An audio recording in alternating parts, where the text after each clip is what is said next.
starts to fucking cry. What the hell? You're supposed to be an Elite Four member. You didn't start to cry? My god, that's pathetic, dude. Nah, oh, Gengar's back. Annoy bats. Oh shit, there was another arc one. Yes. I'll do my best not to be tardy, okay? I hope I can finish this in the next 20 minutes. A 5-parter. Follow the classes. Hello classes, I hassle yet again. First allow me to apologize for losing my composure during our last class. I was so touched by Brastius' story that I simply couldn't contain my emotions. I'm sorry for making such a scene. I certainly got the very stern talking to from Miss Stein after class, yes. Anyway, let us shift gears and dive into the material for today's class. You're allowed to do that. Now, have any of you heard of the 10 sites of Paldea? No. As the name would imply, there are 10 sites in Paldea that are considered particularly beautiful. Among them, I would say, is the Grand Olive Orchard is likely most accessible. What? You can see field after field of olive trees from the hill on the way to Cortando. 2 waterfalls are also counted among these 10 sites, Fury Falls and Casaroya Falls. Then there's the peak of Glacido Mountain, known as Paldea's highest peak. It's Paldea's highest peak, I want to jump off of it. There's another cliff on Glacido Mountain that's named after its rather unique shape.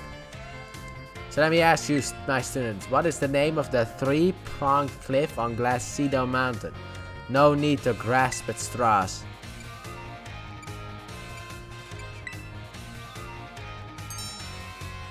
He said grasp, so yeah, exactly, it looks like a hand taking hold of something, doesn't it, Shadow? The 3-pronged cliff on Glacido Mountain is in fact known as Glacido's grasp, though its shape is far too stubby to be that of a human hand. I imagine someone thought it looked like a Pokemon hand grabbing something. There's also the mountains in Area 3 of the East Province, where you can get a good look at Levincia. It's particularly gorgeous at night. In fact, the view is so brilliant, it is known as the Million-Volt Skyline. I hear it's quite a hotspot for dates, and deservingly so, for having such a romantic view. I imagine it's, what did the kids say these days, very fleek selfie spot. Of course, you may feel that not all 10 sites live up to their grandiose names. How often do we visit the tourist spot only to be disappointed? Not to say that you shouldn't visit them, only that you should keep your hopes in check. More important thing is to go yourself and see them with your own 2 eyes. And sometimes a disappointing experience can be worthwhile in its own way. Take a chance. So for today's class, thank you for the attention. Sure. I feel like maybe after every gym you get a new class, because it seems like there might be 8. Oh wait, I guess it's the time of day. Alright, home ec. Miss, who? Is that a mister of a, was that a miss? Well. Do not disappoint me again, game. Please. It's a mister! I was so wrong. I see we have some energetic young ones in our class this time around. Call me Mr. Saguaro, I don't know. Your time here with me will be spent obtaining knowledge and skills indispensable for daily life. Many of you have left the care of your parents to live here on your own in the academy dormitory. I pray that the knowledge I impart to you will improve the quality of your lives and the necessities thereof: food, clothing, shelter. Oh my god, he popped in! See, that is a ghost. Of those 3 categories, I assume most pressing and interesting for you is food. When you eat sandwiches on your picnic stage, P of your party Pokemon will be restored.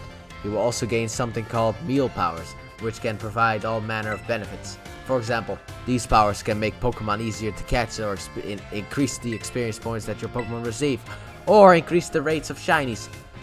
I think you will find that the breadth of these effects can be expanded by crafting sandwiches of superb flavor.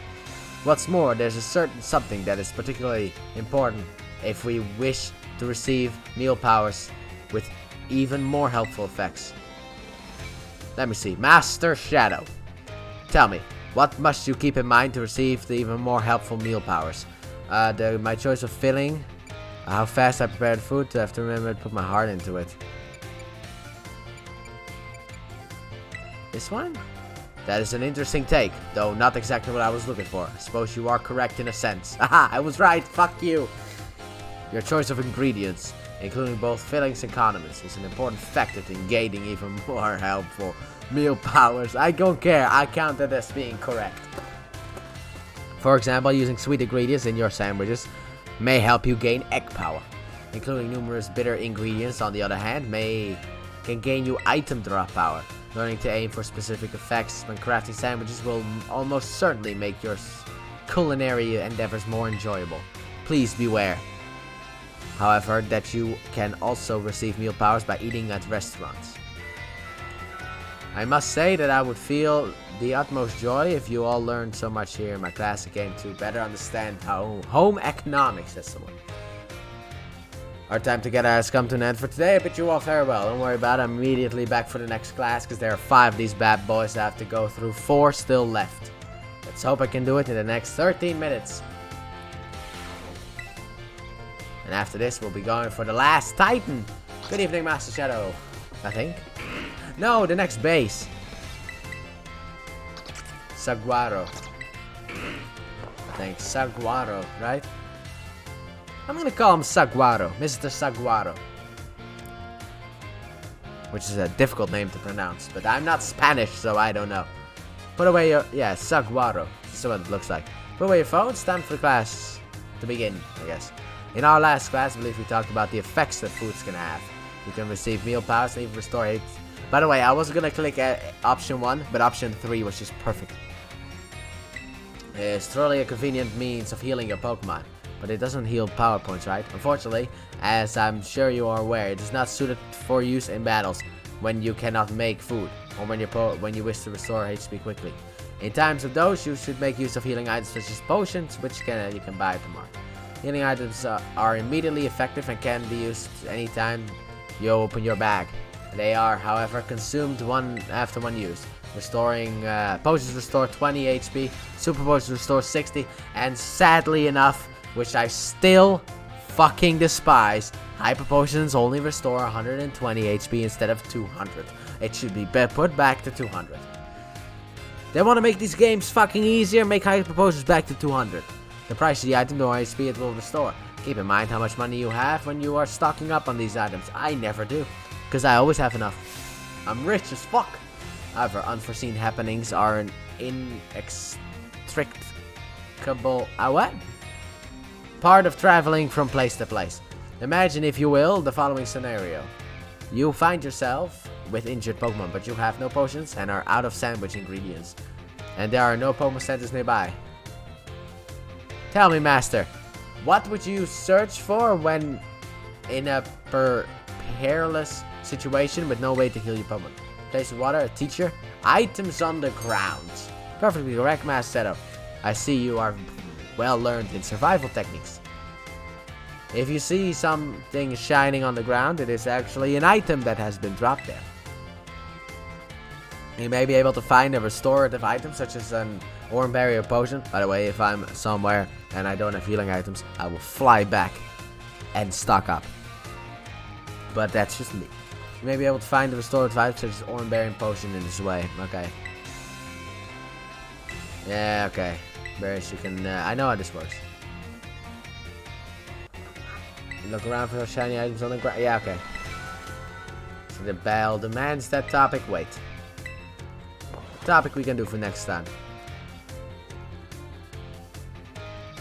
10 minutes. Come on. We have 4 classes left in 10 minutes. That's 6. No. That's like a class every 2 minutes. Alright, let's see how speed reading I can't speed read. We gotta skip this shit a bit. If he talks about his own history, then I'll continue on, but yeah. But I think auto battles actually do not allow you to evolve. I've heard some of that. PowerPoints, great, but yeah.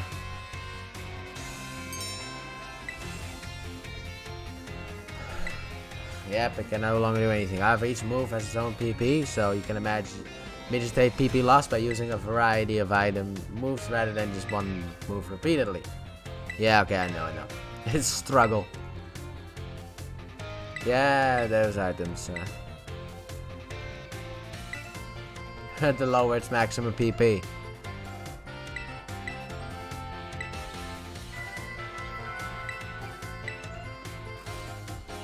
Our next time has come to an end. Our time together has come to an end. Next meeting will be examination day. Be sure to review. I'm well prepared. I know what to do.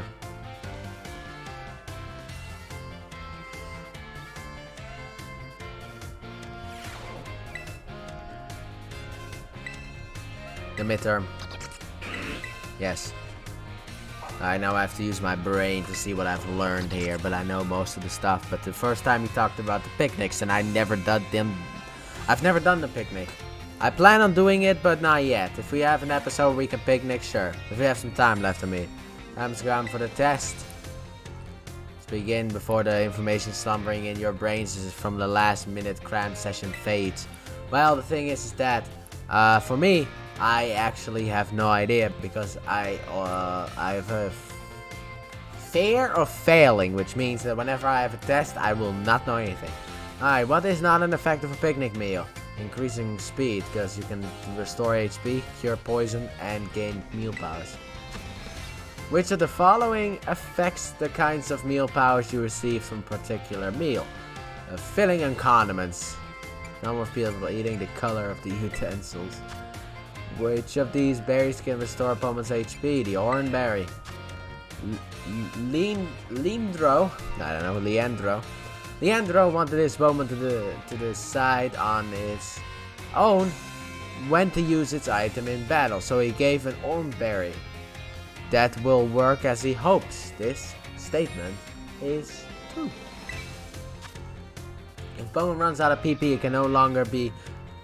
If a move runs out of PP, Pokemon, wow, it can no longer be used. If opponent runs out of PP for all its moves, it will only just sit there in frustration. That's false. It will go and struggle. It will. Oh wait, I think I chose the wrong one. It will only sit there in frustration. It will struggle, motherfucker. I got 4 out of 5. I fucked up. Please remember to ask for your scores. Oh no, the first one where I didn't get a 5 out of 5. I want to take it again.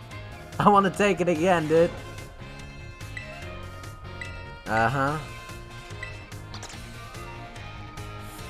I did! What? But Cerebi says it's true! But I clicked false! I got 5 out of 5 correctly! Fuck you, Cerebi! I have Cerebi open in case I don't know an answer. But that was only for the other one. But like, I clicked false. I answered all the questions. Then I look at Cerebi. I'm like, okay, good. Heh. But I clicked false and I was right. Fuck you, Cerebi. It will not just sit there in frustration. It will fucking go at it. Screw off. I still got a 5 out of 5. Yes, it was false. Almost Act 4. We got 5 more minutes for this bad, boys. We gotta do it. I'm never tardy. Shut the fuck up, bitch. What's your problem? Don't be tardy.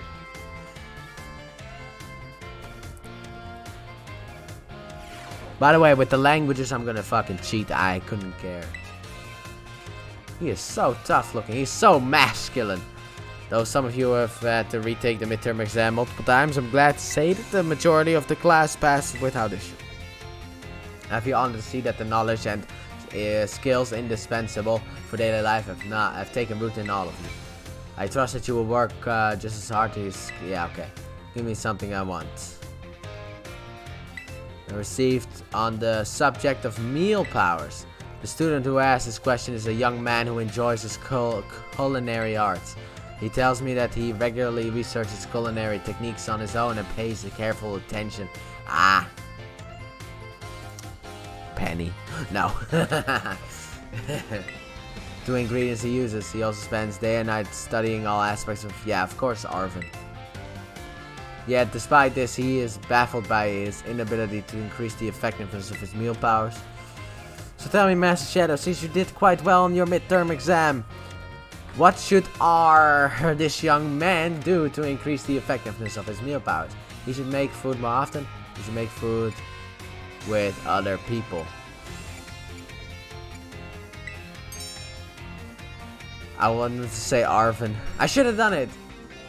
Correct. Perfectly correct. I see that you are knowledgeable about your culinary arts. To increase the effectiveness of meal powers, your sandwich must be filled with many different ingredients. For a single person, this may prove difficult. But if you prepare a sandwich with others, you will be able to handle a larger serving of bread.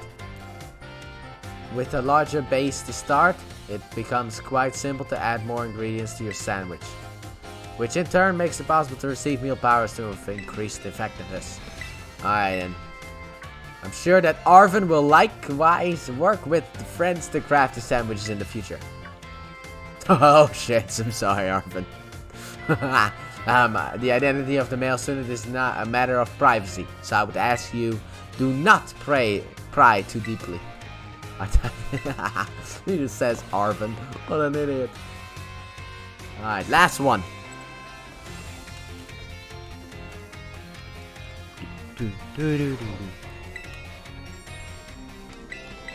The last one. Yes. For now, until we get to the exams. Class will begin soon, don't be tardy. I will do the exams before the league if I can. When I have 8 badges, I will not go to the league. I will just go back here, do the tests, and then go for the league. Put away your phones. What if you're a champion? While you're out performing fieldwork with one of your Pokemon walking alongside you. You ever noticed changes in its coloration? No, I don't mean that it suddenly becomes a shiny Pokemon. They should make a way to give a shiny Pokemon. Or any nonsense like that. I'm speaking of it becoming filthy. I've never noticed that. Pokemon battle. They get hurt by moves used against them. They get battered by wind and rain. I feel like this teacher would be like that teacher from Metabots. What was his name?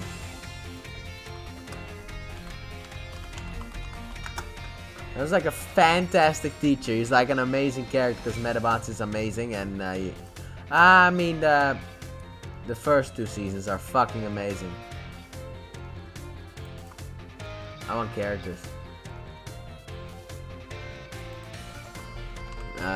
Metabots teacher. Coach Mountain, that's the guy. I feel like this guy would just be like Coach Mountain. They get covered in sand and mud. They get, in a word, filthy.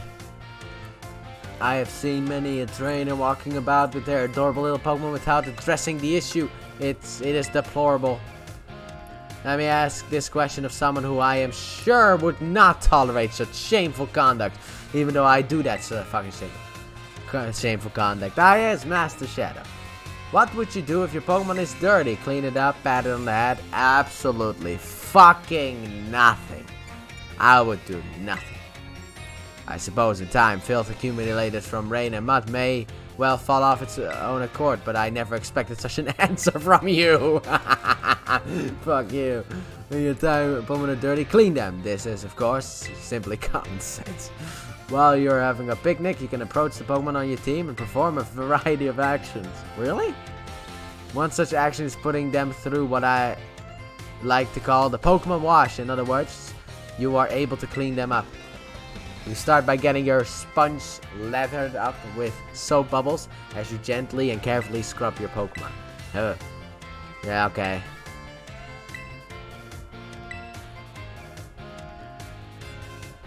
it would have worked, but it was also restore HP. Okay. They don't want scrubbed, or that they would rather not get wet. Gardevoir. We should keep that in mind, cleaning because there's a low Ponian in this game. Though I will contradict myself by saying this, please do remember to clean your Pokemon is not always the kind thing to do. What? I want to explore that whole like Pokemon camp thing, but I don't know. I mean, I think the fairy base would be.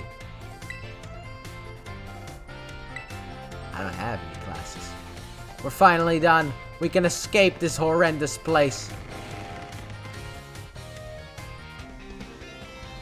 I hope that they actually will fix this fucking game, because I've had a lot of fun in it. But like, alright then, what's the closest place to the fucking fairy base? Oh.